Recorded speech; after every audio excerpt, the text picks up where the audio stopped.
before we start, Yeah. episode 2, eh? Yeah, we made it, right? I know. We thought we'd make it that Haven't far, been did cut we? yet. I've got a plan to zhuzh it up a bit for episode 2. Oh, no. I'm going to be swearing. Please, God, no. What about being obnoxious? Well, you were in the last one, so let's roll with it. Welcome back to the Gassing Station, powered by Michelin, the podcast that goes digging for gold in the PistonHeads forums. I'm Cam Tate, and joining me again is my co-host, John Howell. John, how the devil are you? I'm all right. And do you know why? You're very enthusiastic. Why is that? I know. Because last time you opened up by saying I sound like Chris Harris. Well, I said people you think said you people. sound like Chris Harris. You said or people Vicky Butler-Henderson. Yeah, which I was very happy with. Which is great, because she's awesome. And then we talked about the fact that I look like Jason Segel as far as people are concerned, True. or Tony from Hollyoaks.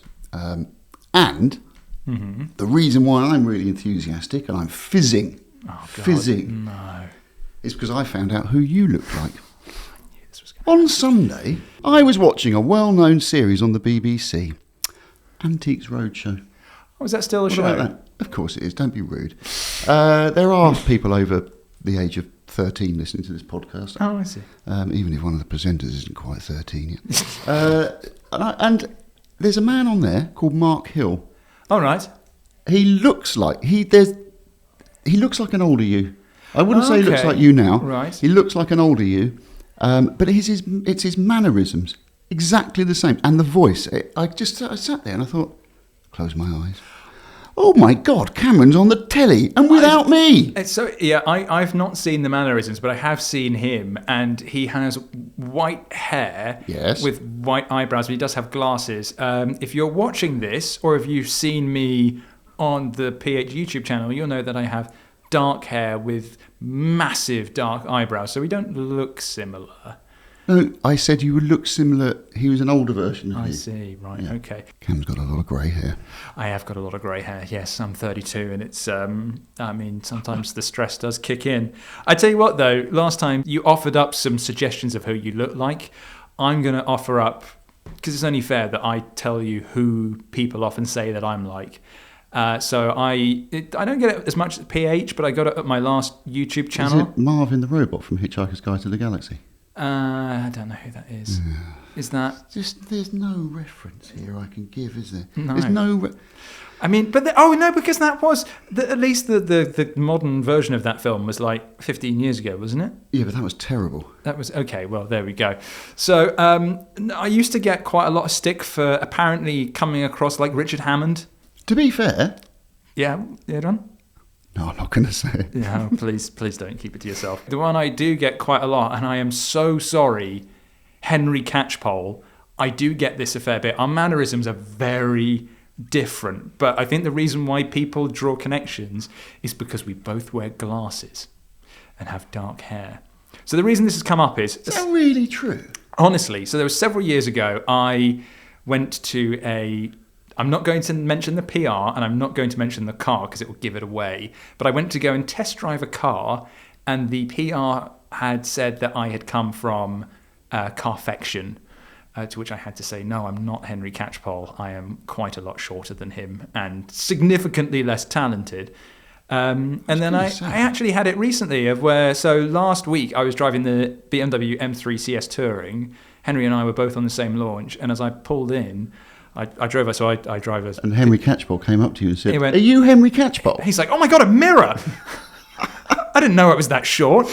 Not that I'm that short, he's just... Henry Catchpole's a very tall man. So I pulled in, I drive a Fiesta ST, as some people know, and I waited in the car for a bit, had to do a bit of work, came out, and then one of the PRs at BMW came up to me and they were like, we thought you were Henry, you pulled in, and we were like, we didn't realise you had a Ford.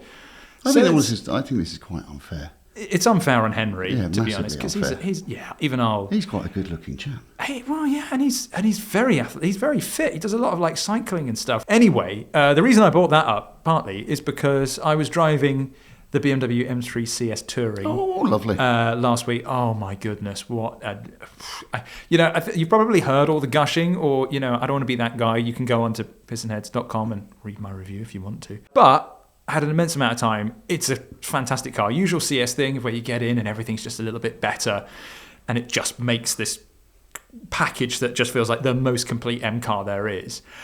But something happened to me while I was there, something that's never happened to me before in my life. Is this the place to talk about it? It is actually, yeah. Okay. Not the thing Do we I need spoke a doll? about earlier. Yeah, no, you'll be all right for this one. So we turned up and they said you have Thruxton racing circuit all to yourself for an hour and a half, and you can drive it backwards if you want. And I had to clarify this with someone the other day. I can drive it in reverse, or I can drive it in reverse. You know?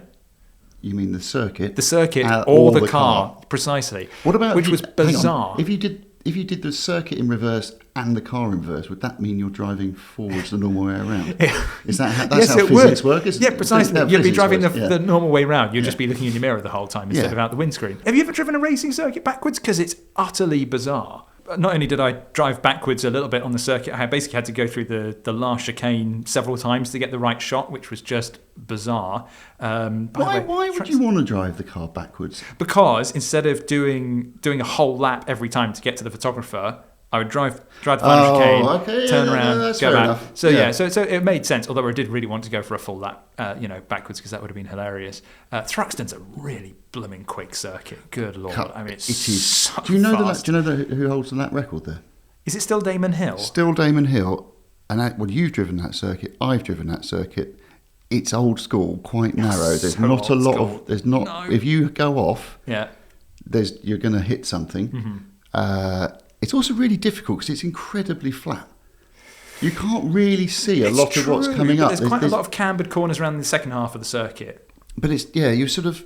But anyway, somebody look up his lap time. But I think it's somewhere around about 160 miles an hour average. 57.6 seconds average speed, 147.25 miles an hour. Sub-minute lap around. It's not a short track. There's only 2 hard braking zones, but it's just rapid.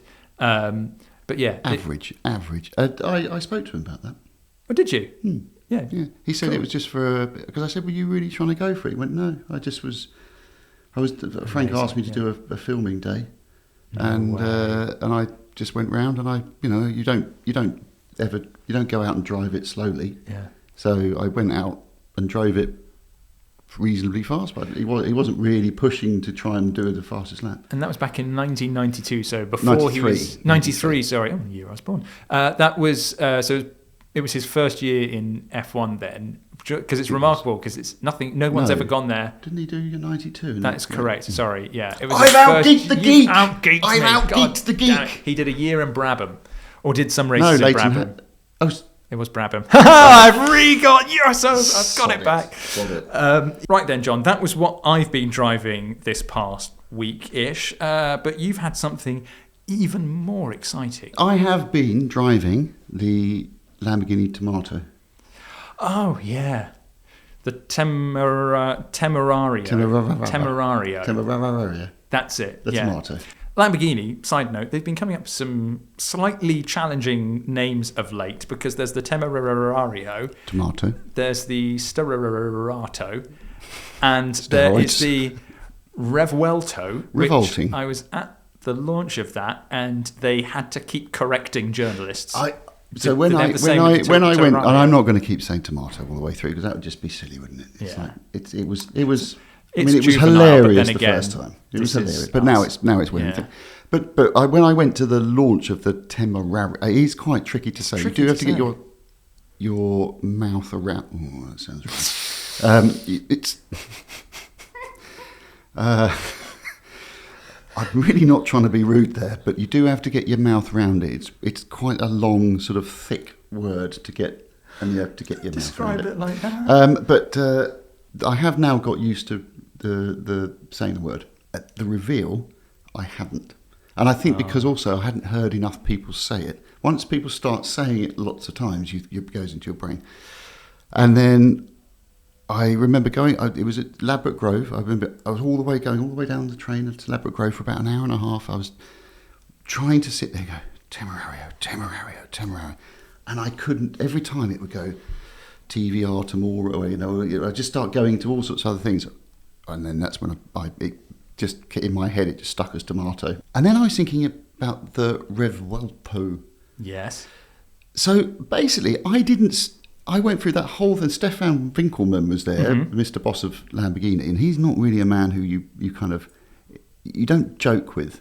You don't sit there and go, all right, Steph, how's it going, mate? You all right? Oh, it's been a long time since I've seen you. Oh, look at you, Mr. Winklepicker, eh? You don't do it. Impeccably dressed all the time. He is. Yeah, he's a sharply dressed man.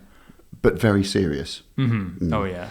And a nice man. Yeah. A nice man, but very serious. You just don't mess. And every time I went to say either Temerario or Revuelto, I just couldn't do it. So I went, and so I was talking to him. Did you just call it a jalpa or something? No, I just like went that? to him. It was so, I mean, it probably was really obvious because I would just go, and then what about the V12? And then, this V8 version, and it was pathetic. I genuinely refused to use the words at all because I was too scared I'd make a mess up. You would be just escorted out and never invited back in. Exactly. Yeah. Escorted out with a little help from a boot. Yes. Yeah. Exactly. But the thing is it's a tricky name to sink your teeth into. But ironically, not a tricky car to drive. Oh, wow. Look at that. Beat me to it. Nice. Boom, You're getting so boom. pro. I know. Amazing, isn't it? To say those words, not a tricky car to drive. How many horsepower is it, Cam? It's 920. Thank you. It's... I was going to say, nigh on 1,000. I thought the geek was going to go 920. And, I've got the red line, the 10,000 RPM 10,000 RPM red line. It's amazing, isn't it? Mm-hmm. So 920 horsepower, 800 from the engine, 4-litre V8. Oh, my goodness. Twin turbo. Ralph Moore, I think his name. We're back to that again. Anyway, the Lamborghini CTO, German guy, Ralph. I'm sure it's Ralph. Really, he is a proper car bloke. I was talking to him about his car collection. He says he has 28 cars, and they're not. So cool. And we're not talking, Ford Fiesta, 1.1 popular. Okay, right. We're talking some pretty exciting stuff. Nice. So he was talking about it, and why was I talking about that? Because you were talking about the power outputs and the red line. And then why did I say? You said twin turbo V8. Oh yeah. So anyway, Mr. Moore,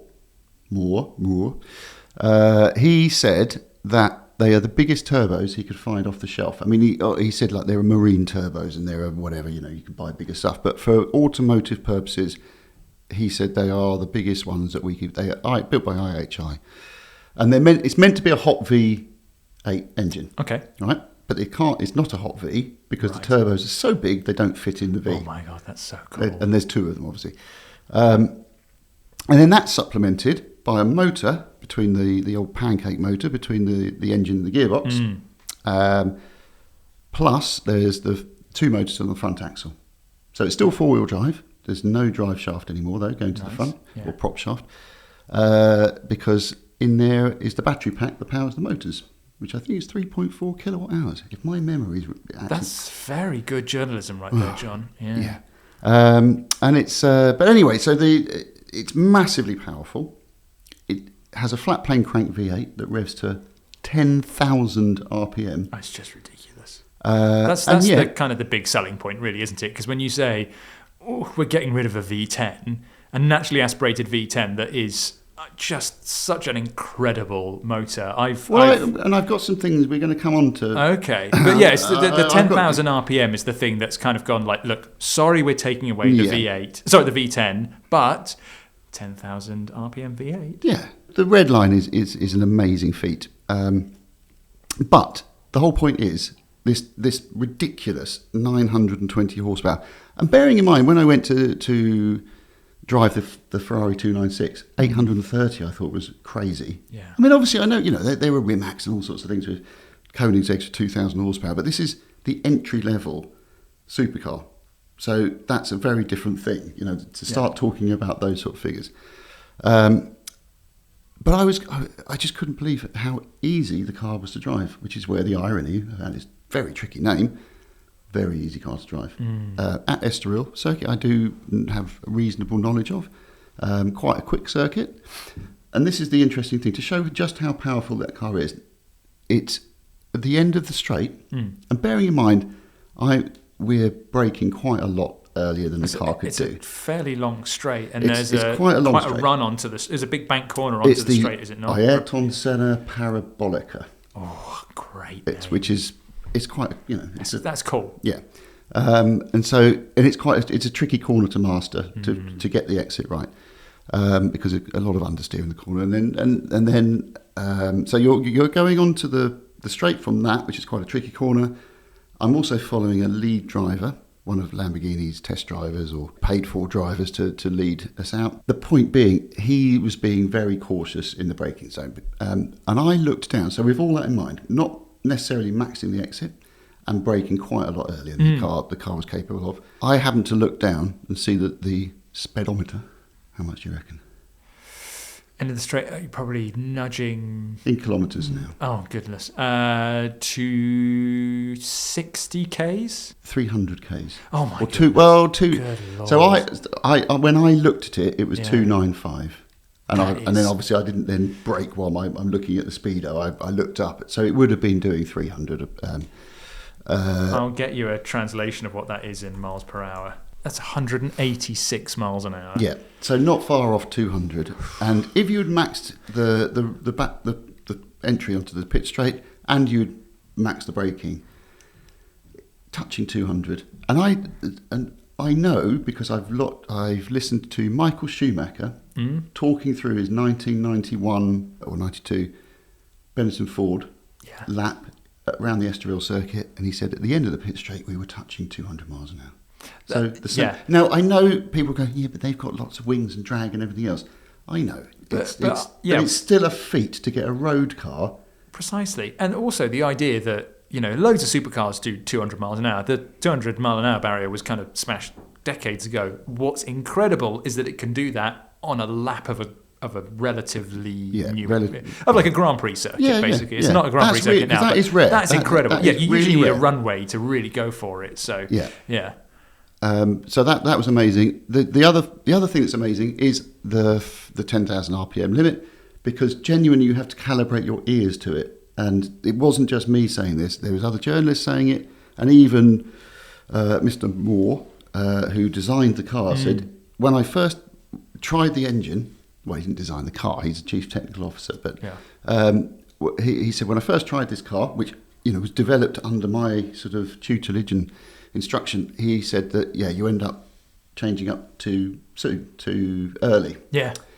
And I was exactly the same. I was looking down and thinking, oh my God, I'm changing up. My ears are telling me to change up at 7,000, and then you have to switch off your ears and go, okay, wow, it's really high rev limit.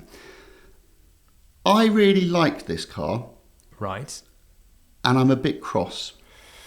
Okay. It's funny you say that. Before we get into that, I'm going to tell you, because that's also reflected in the comments. Okay, so having a look at your write-up, what people have responded with, we have TGCOTF Dewey says, I'm surprised there isn't more appreciation for a production V8 with a 10,000 RPM red line. Thank you. Hell of an engineering achievement, that. Exactly. Yeah, I agree with you. I think that was obviously their big marketing thing. I don't think enough has been made on that. That is a pretty big deal.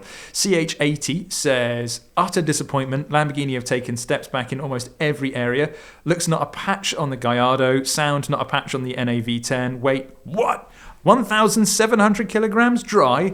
This is not progress. SDK, on the other hand, says... It's not 1,700 kilograms. I didn't think it was. It's 1,600 and something. So if you're going to go on about weight... Yeah, I know, but...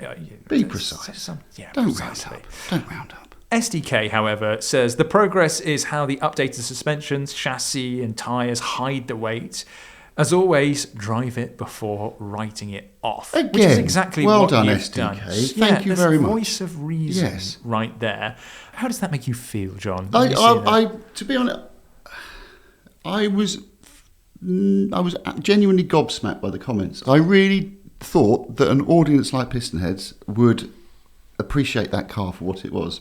Which is, and the reason why I say that is because sometimes you go and drive a car and they'll give you a load of marketing rubbish that is, is rubbish, and they know is rubbish, and you're meant to take it down and write about it and whatever. I can't stand that. This was a launch of people who, unless they're incredibly good actors, they really wanted to produce a car that was fantastic. They know that they've taken away a V10, which was loved, because they loved it too, remember?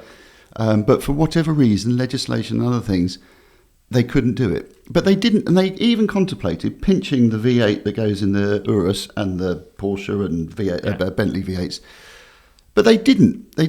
Because one person said, that's not going to be good enough for what we need. I want to create something better. I like that person. Let me take a V8. I think we should do a flat plane crank V8. We can make this from scratch. And so they made their own powertrain. This is not going to go in anything else. And remember, they've done that for the V12 as well. Yeah. So this is when a Lamborghini used to go bust if they had to fit wing mirrors to the car. Now they're sitting there building two unique powertrains, making it as good as they can do for the legislation of today. It's just wild. And at the same time, with the 10,000 rev limit, they were telling me that the rev limit could have put that at 7,000, which is about where most other people, maybe 8. With a turbocharged car, with all the electrification, they could have got all the power they needed at 7,000 RPM. Precisely. The only reason they made it rev to 10 is because they wanted to make something special, something unique and something fantastic that would get people's kind of enjoyment hackles up, if that's not an oxymoron. And I really respect that, and I genuinely do believe that they were telling the truth in that, and they've invested in something for the right reasons. And I think, broadly speaking, they have. I didn't hear it without driving it. I drove it only with a crash helmet, so I didn't really hear it full chat with all its kind of ambience, if you like, all its kind of its beauty. I can tell you, obviously, it's a flat plane crank V8. It's quite gruff, but that's racy. I never heard people moan about flat plane crank V8s in 360s and 458s, and I just don't understand. To play devil's advocate, I feel like the reason potentially why some people feel a bit cheesed off with it is it's one of those things where it's like, don't worry, we've created a V8. It's got hybrid power, which obviously turns a little bit of people off because it's a hybrid power usually adds more weight, and then it means that you get these crazy power figures. And I think that, I and a lot of people on PH feel like just supercars with these crazy power figures now. Can we just lower everything? Because the EV world has just made peak power outputs almost completely redundant. The power race is over. It's pointless. So deliver something you can actually drive and actually make use of, instead of going, look how much power it has. You'll never be able to use it, and if you do, you'll crash and burn. That I agree with. Yeah. And I did say to I spoke to them about this. I said, my only fear is not that you've created a brilliant car. I only drove it on track. I didn't drive it on the road. And I kept on saying to them, you've created this, what I think is a really impressive engine. Whether you're in love with it is a subjective thing, but you can't deny the impressiveness of it as an engineering feat. And then to create that and then have its USP as this 10,000 RPM. And I kept on saying, but what road can you use that on outside Germany? In anything other than first gear? And then they would sort of say some stuff about it's enjoyable, road speed, enjoyable. I was like, but the USP that you keep telling me about, the bit that makes this car special, I can't use it on the road. Yeah. I bet in second gear, I didn't really look at the speeds in each gear. It's going to be doing some considerable speed in first and way beyond in second gear. Yeah. If I'm wrong on that, then I'm sorry. I will eat my hat. But we'll bring a hat in for John to eat. But yeah, I'll get your verdict on it though. I really liked it. This is the thing, it's amazingly docile on the limit around a track. You can put it into sport mode and that's its playful mode. Mm-hmm. That's when the front axle basically helps the sort of agility of the rear, if that makes sense. So they can use the front axle to make the rear more playful. But then also it's kind of really easy to slide and really easy to sort of have a bit of fun with. The engine sounds manic. It's incredibly fast. I really liked it. Do I love it? I haven't driven it on the road yet. Would I spend the money? I don't know. But I really like the car. I'm glad the Temerario, whatever they've called it, is a clear step in the right direction. What I was going to ask you, though, if you had the choice between this, one of the run-out Huracans, or an R8 GT, the last R8 that they did, what would you have? Okay, so in light of what I said about you need to try it before, I would like to say, until I've tried it on the road, I'm going to have to withhold judgment. Because again, I haven't got the facts, right? I don't know what it sounds like. I don't know, in terms of without a crash helmet, I don't know how far I can push it in terms of hearing the engine scream. So I need to see all that on the road, or feel all that on the road. But out of those, I would have a Huracan Performante. Oh, yeah. Right then, on to our next topic. Now, one of our PHs is in the fortunate position of looking for a fun weekend car with quite a sizable budget. Username of Adam Devon says, it's his first post, been browsing PH on and off since my teens, 20 years on, and I'm now in a position to buy my first toy with wheels. This is lovely. Yeah, not only has Adam got a nice like a normal username that makes me as an old person feel comfortable, but it's his first post. Welcome. I know. Welcome. Adam. It's so, Devon, if he's your name. If he's been on it for years, I'm so happy that you've taken the time to post. And they say, I've enjoyed a 335i for a period, but that's as exciting as things have been. Daily ride is a 69 Disco, which I need for 7 practical reasons. Looking for a weekend toy, maybe a short distance midweek commute if I need a smile. No intention to take it to a track day because frankly car enthusiasm is a new world to me, but one I'm loving getting into. Again, this is welcome. Great. Yeah, I'm absolutely loving this. I know there's so much to choose from and there have been some great similar topics posted over recent years, but hoping the passionate enthusiasts among you will indulge another similar topic, please. I also understand the key will be finding options to test drive near me in the southwest, because what matters most will be something that gives me thrills and excitement I'm seeking. My objective is a wow factor small as I can drive that I can use a couple of times per week. I may opt to tour in it, but also 2 seats needed. Budget could top out slightly north of 100k, but very open to staying away below this if I get into diminishing returns. Don't need to spend just because I could. What sort of cars should I be looking at? From work so far, I've included an Aston Martin Vantage, AMG GT, or an Audi R8. Any input or further questions greatly received. Thank you. What a lovely topic. I can't wait to see my teeth into this. He does go on to say that either manual or auto is fair game, but must have an engaging ride, as is acceleration, noise, and preferably no stupid running costs. So the suggestions so far, we've got MDL111 suggests a manual 360 Spider and a 997.2 GT3. 2 really good choices. 360s. Well, I would go for the 360 non-Spider. Oh, well, but there you go. That, this is why... Yeah. This is why we offer up our suggestions. Jimsy says a McLaren 650S Spider or a TVR Cigaris. Really left field choice that, which is just fantastic. And Glenn63 puts forward a manual R8 V10 Spider. Really, really nice car. John, lots of good cars to choose from there, though I think Jimsy's one missed the part about running costs with that McLaren and the TVR. What have you got? Yes. What are you thinking? Well, I'm thinking running costs. Yeah, running costs of the McLaren. You see, the thing is, it's all about the wording. It's all about the wording, isn't it? Preferably. Precisely. And so, we are really going to test that. If it said no stupid running costs, then that's an absolute, right? Yeah. But I could still debate the word stupid. I mean, what is stupid? Exactly. Yeah. Is it £1 million a year is stupid? I've got... Adam, I'm really sorry, but I kind of slightly worked on the preferably. But no, hang on a minute. No, that's not so. Actually, no, that's not entirely true. Now, Cam's going to shout at me here because I've come up with many. I really enjoyed this one. This was good fun. It's just a really nice one because there's so much variety. At so many ends of the spectrum, which is why it's always good fun, because you sit there with something in your brain, like a 2-door sports car, And you're like, oh, but look at that. And what I went, oh, look at that, was a 2006 Bentley Azure. Yes, you showed me that, and it was so really, good. really Oh beautiful, my God. really beautiful. A lovely light blue with magnolia. A 1995 Honda NSX. See, Spectrum.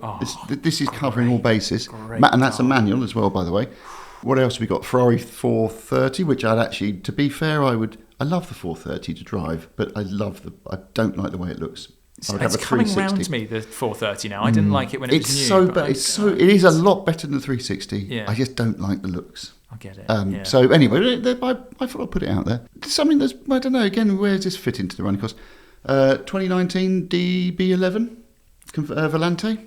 Yeah, is that the V8? That's the V8. The V8 yeah. is one when they sorted the car out as well. So Yeah, okay. if it's got a V8, it's a good one. If it's got a V12 and it's an early one, then there's another Bentley Azure, Mulliner specification. Then we go into the more sensible stuff. So I'm going to narrow my three down, top three. Go on. We have 996 GT3, facelifted version, Brilliant. 20,000 miles, 381 brake horsepower. And still with its original owner by the look of it. Yes, That's exactly. very cool. And originally it's a private sale, original owner, yeah. It's in speed yellow, one of 70 produced. Is that must be in the speed yellow, mustn't it? And very rare factory carbon ceramic brakes. So that would be that. Getting running costs no problem on that. Looks marvellous. And the ceramic brakes, notoriously cheap to replace, obviously. Yeah. Adam, if you go to have a look at that car, just check the brake thickness. Yeah, precisely. And maybe don't use them too much. No, try and avoid using the brakes at all. But that is actually that's a fantastic car. I watched a video, by the way, I'd like to talk about this, about how they make carbon brakes and why they are so expensive. And why is that? Because they take ages to produce. Really? It's a fantastic process. Anyway, my other solution, so one Porsche, quite old, relatively old. Another one, but also a GT3 from 2014, so that's a 991. But these are all, by the way, sub 100 grand. I haven't stretched this to 105. This is 96 950. This GT3, so that's 475 horsepower. This one's done 8,600 miles. It has had two owners, but let's face it, that's quite few for a GT3. And it's in Guards Red, black wheels. Ooh, don't like the black wheels so much, but it's Guards Red. The only thing about that car is it is a PDK, which is, I don't mind. They were PDK, all PDKs, weren't they? but it hasn't got the 4 litre and the 9,000 RPM. It doesn't. But it still does. It still does scream. Those It's still a mega 991 engines are. I mean, that's when they moved away from the Metzgers and went to just absolute screamers. So it's not a 9,000 RPM, but it's not far off. What is it? 8.5, 8.7? It's still a very, very good car. So those are my two slightly more sportier end of the spectrum. I think those are good choices. But I can understand somebody going a bit too firm for me, John. Bit too firm. I get that. Yeah. And in that case, I would point them to my final suggestion. Oh, I love that. Which is where we have to introduce the word preferably, not... Oh, good Lord. Right, I've seen what's come up on your screen now. Go no, on. not that. Hang on, let me close that window. No! Stop the pop-ups! Is that an Austin Allegro? Oh, no. Okay, so a bit left field. I like a left field one. 612 Scagliette. Oh, just. Do you know what? It's a lot of people think that the design of the Scaglietti they don't like it. I think it is utterly gorgeous. I don't get the dislike of the Scaglietti. I didn't like the original so car, the original versions with the the original wheels. Oh, the 5 spokes are a bit. They made the wheelbase look really long. Well, also they did this. They had the split rim design as well. That was weird because the rim was really big, and the centre was quite small. Yeah, so it just makes it made look very look like the under-rimmed. wheel. Yeah, it looked, and it wasn't pretty. I mean, the car is a challenging car. Yes. There's no doubt about that. It's a challenging car, but interesting, and I think it's aged quite well. And if you go for this version, which is the 2008 advertised on PistonHeads right now for £99,995 in Grigio. Which is? See, I'm fluent in Italian. I know, yeah. Well, I mean, I'm you only work for Ferrari. I'm only fluent in the colours, Right. but I can't. That's remember. all you need to know when you're in Italy. Yeah. So it's like a Grigio. It's grey. Yes, For but people I who can't. don't But there's I can't remember Ferrari. the. It's a darker grey, and I can't remember which one that is. But it's good. And It's we're good. going to go with a gunmetal grey Yes. with the. Those are the Oh, challenge. Grigio Silverstone. Oh, there we go. There If that we go. means anything to you, then Grigio Silverstone or gunmetal greyish if you're a normal human being. Yes, but it's also got the challenge wheels, which are really pretty. I think that's what, I don't want to say fixes it, but it just brings the whole thing together nicely. That is a beautiful car, and it's going to sound absolutely marvellous. I once got caught doing donuts in Tesco's car park in one of those. Really? Is it because you were doing donuts and then the clutch blew and you couldn't go anywhere? No, it was very early in the morning. I went to get some cash at the cash machine, and I was with my girlfriend at the time, and we were off. We were off to somewhere. Can't remember where now. And I thought, empty car park. Why not? 612. Yeah. Off we go. Yeah. And then some policemen came, literally running over. Oh, wow. What are you doing? I'm like, donuts, you idiot. Yes, exactly. Did they then say, can we watch? Yeah, no, they were very cross. Very cross. I think that's a really... It will cost you a lot to run. It has a beautiful V12 engine. It is a Ferrari. It does have crackle red finish cam covers.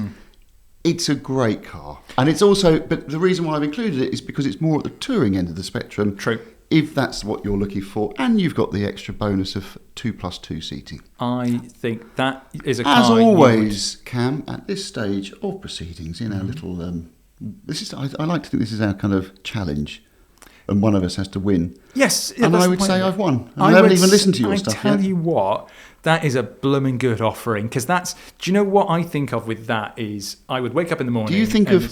I really wish I was John because he's good at this. No, because I've got a really good offering, to be honest. But this one, I think it definitely comes close. What I think is I'd get up in the morning and I'd look out the window at the driveway and I'd see that parked in it, and it would just put a smile on my face every day because it's so lovely, and it's a big Ferrari GT. It is an auto. Yes, but I think because it is a GT, maybe it's forgiven. That's I think it's fine. Mine's an auto as well, actually. Is it Honda Accord? It's, you know what? How could you tell? Is it a Maxi Auto? I went really big auto? on the running costs. So what I've gone for is I was having a look through the comments, and they say they're not really sure of what they want from a car, but they know they like the sound of an AMG V8. Who doesn't? So I thought, well, let's go and find something that's special with an AMG V8, and I think I've got something that ticks every box. Oh, come on. £99,995, exactly the same price as your Scaglietti. How can you have an E60? It must be a new E63 or something. It is or newish E63. CLK 63 AMG Black Series. No! Which is just that's a good one. Such a... Yeah, I was Actually, I was reading through his comments, and I was just like, it's a Black Series. It has to be a Black Series. And I was like, yes, we have one currently for sale on PistonHeads. I was feeling so... I'm happy that I've won the last round of this. Wait, what did you offer for the last one again? No, the last podcast. Yeah. I can't remember now. I can't remember. But I won it. Okay. Well, I think we can all... Neither of us can remember, but we... I'm going to give you that if I can win this one, because it just ticks all the boxes. That is a good one. It's white, but I think it does look good in white. No, and, fine. Mercedes, that was their original racing colours. Also, the thing is... What are you talking about? Silver. Mercedes, Silver. No, John. He's going to out-geek Mercedes used to race in white, and then the legend goes that they went, no, this is the paint's too heavy, so they ripped the paint off, and that's why they race in silver. I do. There you go. Yes, you're right. Who's the one wearing the glasses here, John? Yes, right. nerd. So it's gone. That is cool. And if anybody says anything about the colour, regardless of whether it's original or whatever, it doesn't matter because it's a CLK black. Yeah. And you just go, mate, it's better than yours. I would say the only thing that might let this down is that it's left-hand drive. And they did do right-hand drive ones because our friend... I like left-hand drive cars. Okay, well, yeah. Do you know why? Why's that? Makes me feel like I'm on holiday. Yeah. Do you know what? When I'm also... going around the North Circular Yeah. on a grey Monday morning, Mm-hmm. traffic there, and everything, I think to myself, I'm in the Algarve. It's true. Yeah, exactly. Precisely. I've thought the same thing when driving a left-hand drive car on the M25. I go, this is the Amalfi Coast, and it's just a little more congested. Yeah. Also, as well, it's great if you're pulling up to a convenience store and you want to nip in for a I don't know, sweets. You can park right next to the curb, and then you're out. You don't have to worry about opening your door into traffic. Practicality, Except if you like me, I've reached an age. Were you happy to walk out into traffic?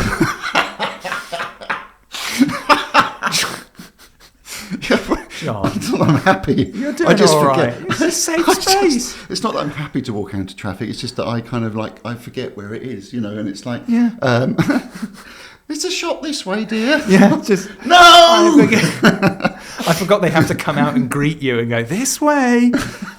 No, it's like this is a genuine thing, and I can't even remember when it happened, but it's been there for a while. But it's just definitely got worse. I struggle to get out of low sports cars anymore. These days, I can't get out without really actually struggling. And when you get out on the curbside, it makes the floor a bit higher. It does. And your bum's a bit lower to the floor. Yeah. And then I really struggle. And I go, like that. And when I drop in, I go, and that's and I look really... And then when the suspension sinks a little bit and the door then just cuts into the pavement. Yes. Okay. Yes.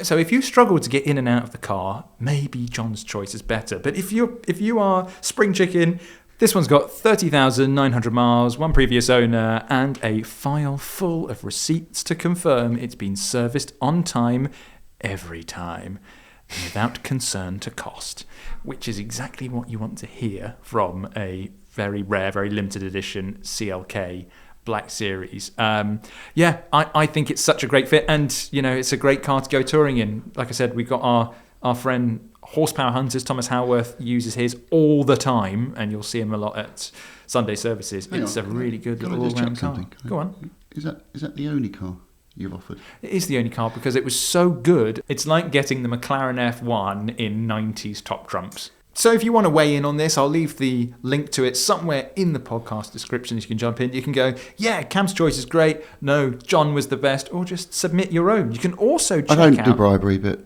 free cheese and crackers to anyone that votes me. Oh, yeah. Well, that's... I'm not offering that because that's how good my car is. People are just going to know. They're going to turn down cheese and crackers for my car. Cheese and crackers, baby. You can also, of course, check out PistonHeads auctions for any cars that will either fit this bill or fit your own bill. Or if you've got something to sell, be it premium performance or collectible, just visit www.pistonheads.com/sell to get started. Finally, while we're on the notice boards, we've teamed up with Michelin to offer up to £100 off a set of new Michelin tyres. Just go to www.pistonheads.com/Michelin, fill in your car details and see how much you could save. And finally, we're going to end on a very, very light note with a story posted by Four Wheel Drift, and they have shone a light on Honda's first rocket launch. This is just so brilliant. Honda's created a rocket. It's entering into the space race.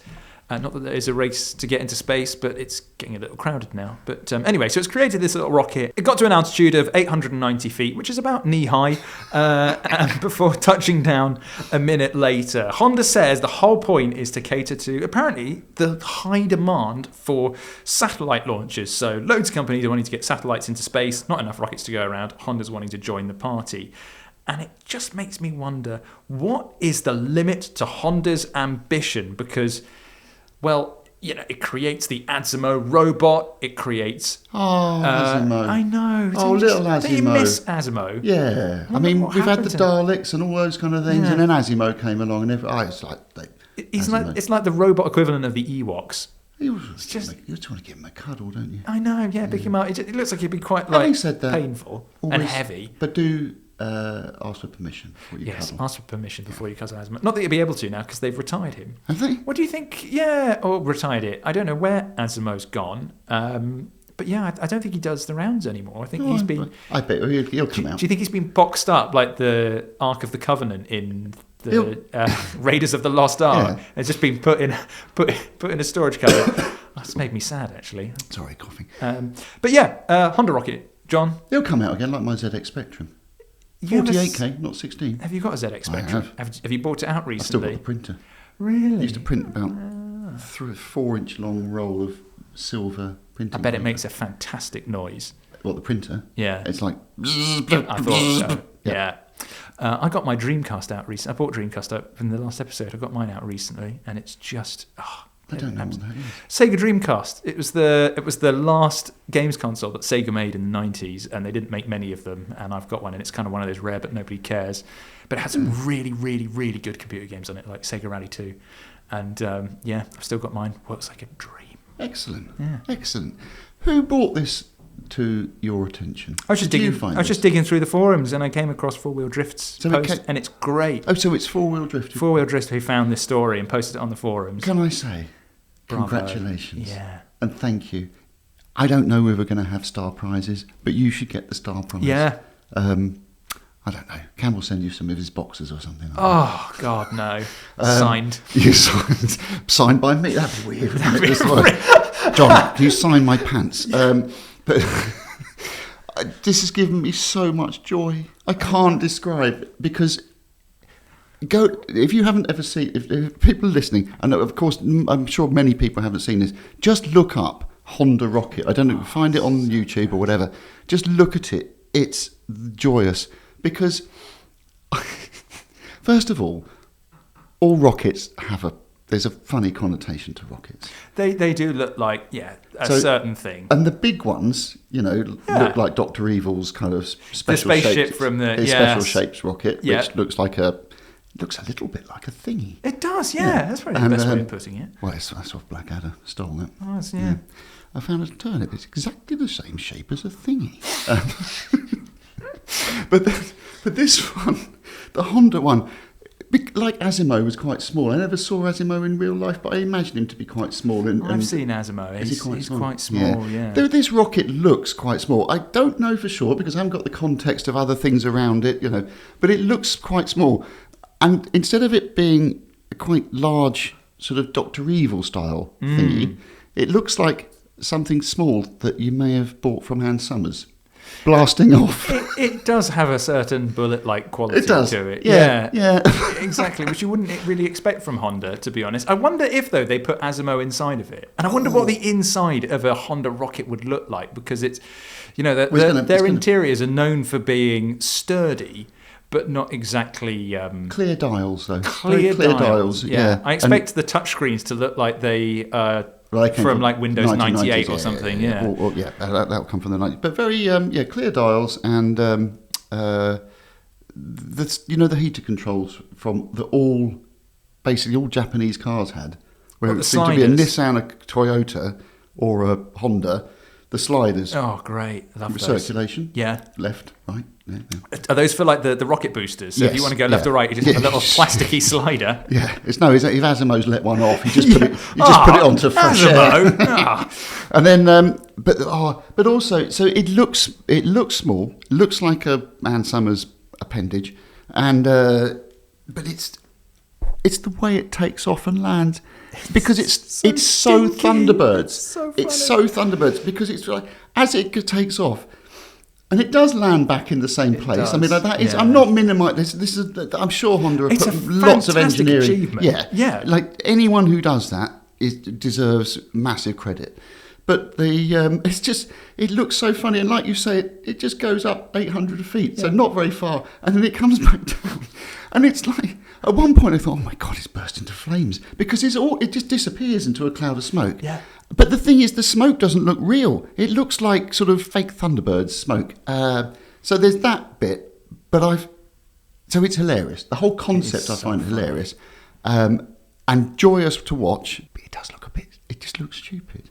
It's when you think there's a slight comical side to it, because when you think thinking, what?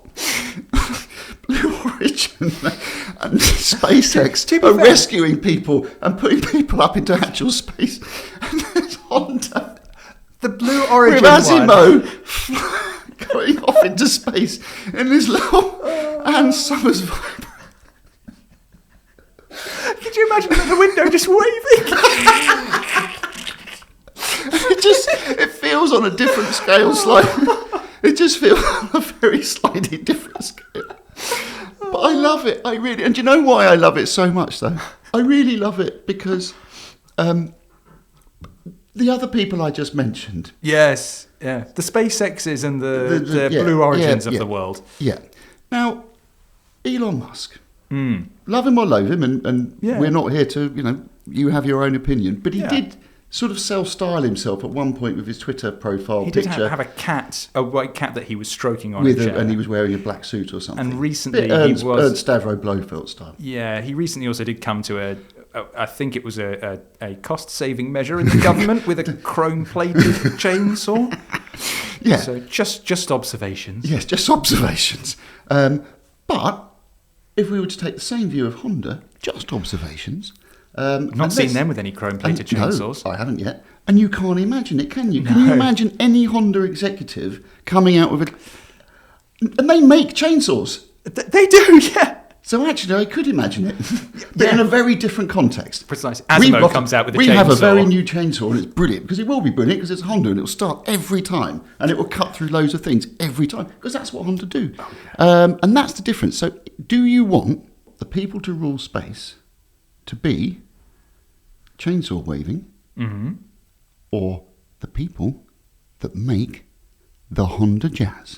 The Honda Because think about it, what's a Honda Jazz? It's the car you put your mum or your grandmother or grandfather or father into when they get old. Yeah. In other words, it's like cotton wool, automotive cotton wool. You're wrapping somebody up in something calm and nice and unintimidating. Yeah. It's not a chainsaw intimidating.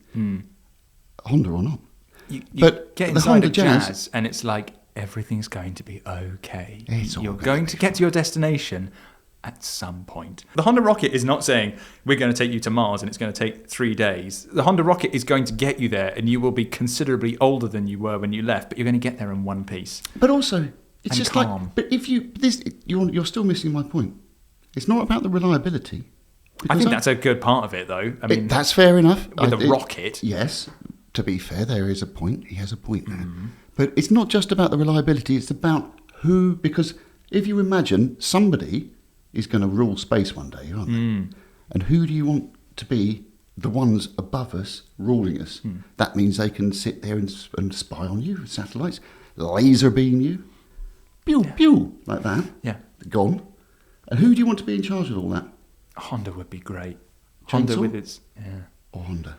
Honda, or they call it Jazz. An Asimo. Yeah. Because even if the robots take over the asylum, and it's Asimo. It's Asimo, so he's fine. You'll be like, oh, the robots taken over, but they're so cute. Oh, and adorable, yeah, exactly. And they feel great. So it's fine. This is it. I never thought though we'd get to a point of where the car industry would take over space, and I'm glad it's happening now. Because could you imagine TVR contributing to the space race? It would be the most spectacular rocket you can imagine. Whatever they would make would be a purple-green flip-flop, and it would go up, and you would go, oh my goodness. And then you'd watch it either spectacularly blow up, or when it would try and land back down. And we all know that basically what's going to happen is the Blackpool Tower splits open like a Thunderbird's launch, and then the TVR rocket comes out, and then as it comes to land back down, it just wipes all of Blackpool out. Yeah. And it does so spectacularly.